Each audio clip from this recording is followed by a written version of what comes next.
नमस्कार दोस्तों, मैं आपका मित्र नवीन। आज आपको गुरुवार व्रत कथा के बारे में बताना चाहता हूँ। गुरुवार व्रत कथा हिंदू धर्म में विशेष स्थान रखती है और इसे बृहस्पति देव की कृपा प्राप्त करने के लिए किया जाता है। जो वीरवार का व्रत है, बृहस्पति हमारे जो हैं देवते हैं, देवताओं के राजा, देवगुरु हैं। वो देवगुरु बृहस्पति। गुरुवार का दिन ज्ञान, धर्म, संतान सुख, विवाह और समृद्धि का प्रतीक माना जाता है। इस व्रत को करने से घर में सुख संपत्ति बनी रहती है और परिवार के सदस्यों को सफलता प्राप्त होती है। श्रद्धालु इस दिन पीले वस्त्र धारण करते हैं, पीले रंग के भोजन का सेवन करते हैं, कथा सुनकर बृहस्पति देव की आराधना करते हैं। इस व्रत का पालन करने से जीवन की कठिनाइयाँ दूर होती हैं और आर्थिक स्थिति मजबूत होती है। जो श्रद्धा, भक्ति और विश्वास से गुरुवार व्रत करता है उसे बृहस्पति देव का आशीर्वाद प्राप्त होता है। ये व्रत परिवार को सौंदर्य बनाए रखता है और साधक को धर्म, ज्ञान और वैभव की ओर अग्रसर करता है। दोस्तों, अभी सुनाता हूँ आपको बृहस्पति व्रत की कथा। भारतवर्ष में एक प्रतापी और दानी राजा राज्य करता था। वह नित्य गरीब और ब्राह्मणों की सहायता करता था। ये बात उसकी रानी को अच्छी नहीं लगती थी। वह ना गरीबों को दान देती थी और ना ही भगवान के पूजन करती थी, और राजा को दान देने से मना करती थी। एक दिन राजा शिकार खेलने वन में गए हुए थे तो रानी महल में अकेली थी। उसी समय बृहस्पति देव साधु वेश में राजा के महल में भिक्षा के लिए गई। भिक्षा मांगी। रानी ने भिक्षा देने से इनकार कर दिया और कहा, हे साधु महाराज, मैं तो दान पुण्य से तंग आ गई हूँ। मेरा पति सारा धन लुटाते रहते हैं। मेरी इच्छा है कि मेरा धन नष्ट हो जाए, फिर ना रहेगा बांस ना बंसुरी। साधु ने कहा, देवी तुम बड़ी विचित्र हो। धन संतान तो सभी चाहते हैं, पुत्र और लक्ष्मी तो पापी के घर भी होने चाहिए। पुत्र और लक्ष्मी तो पापी के घर भी होने चाहिए।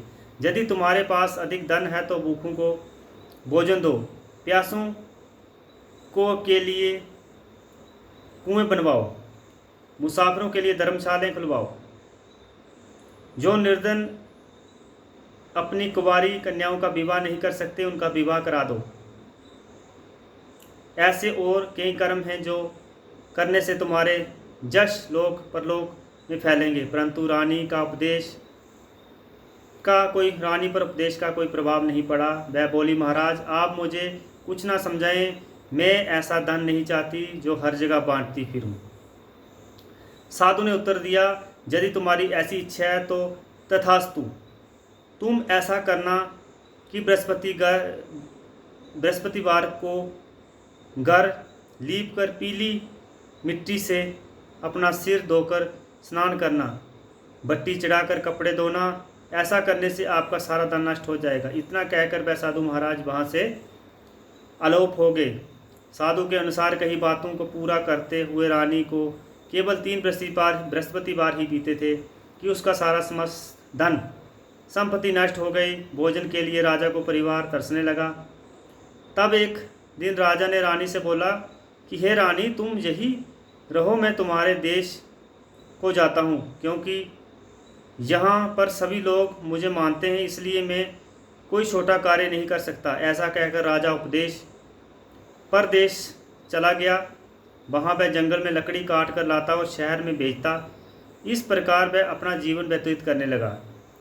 इधर राजा को परदेश जाते ही रानी और दासी दुखी रहने लगी।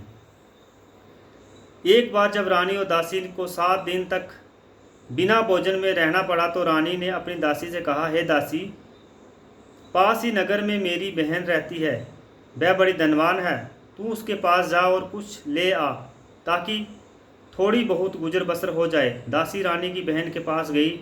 उस दिन गुरुवार था और रानी की बहन उस समय बृहस्पतिवार व्रत की कथा सुन रही थी।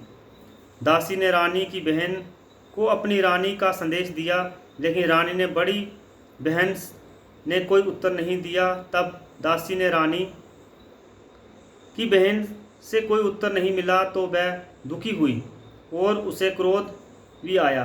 दासी ने वापस आकर रानी को सारी बात बता दी और सुनकर रानी ने अपने भाग्य को कोसा। उधर रानी की बहन ने सोचा कि मेरी बहन की दासी आई थी परंतु मैं उसे नहीं बोली, इससे वह बहुत दुखी हो गई। कथा सुनकर और पूजन समाप्त करने पर वह अपनी बहन के घर आई और कहने लगी, हे बहन, मैं बृहस्पतिवार का व्रत कर रही थी, तुम्हारी दासी मेरे घर आई, परंतु जब मैं कथा होती है तब तक ना तो उठते हैं और ना ही बोलते हैं, इसलिए मैं नहीं बोली।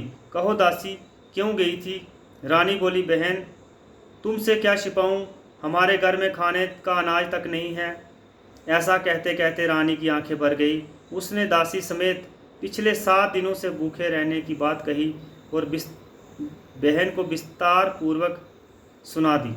रानी की बहन बोली, देखो बहन, भगवान बृहस्पति देव सबकी मनोकामना पूर्ण करते हैं। देखो शायद तुम्हारे घर में अनाज रखा हो। पहले तो रानी ने विश्वास नहीं हुआ। वह बहन से आग्रह करने पर अपनी दासी को अंदर भेजो। सचमुच अनाज से भरा हुआ घड़ा मिला। ये देखकर दासी बड़ी हैरानी हुई। तो दोस्तों, ये थी गुरुवार व्रत की कथा। उम्मीद करता हूँ आपको अच्छी लगी होगी। अभी गुरुवार व्रत विधि: बृहस्पतिवार को सुबह सुबह उठकर स्नान करें। नहाने के बाद पीले रंग के वस्त्र पहन लें और पूजा के दौरान भी इन्हीं वस्त्रों से पूजा करें। मंदिर में भगवान विष्णु की विधिवत पूजा करें और पूजन के लिए पीली वस्तुओं का उपयोग करें। भगवान सूर्य, माँ तुलसी, शालिग्राम भगवान को जल चढ़ाएं।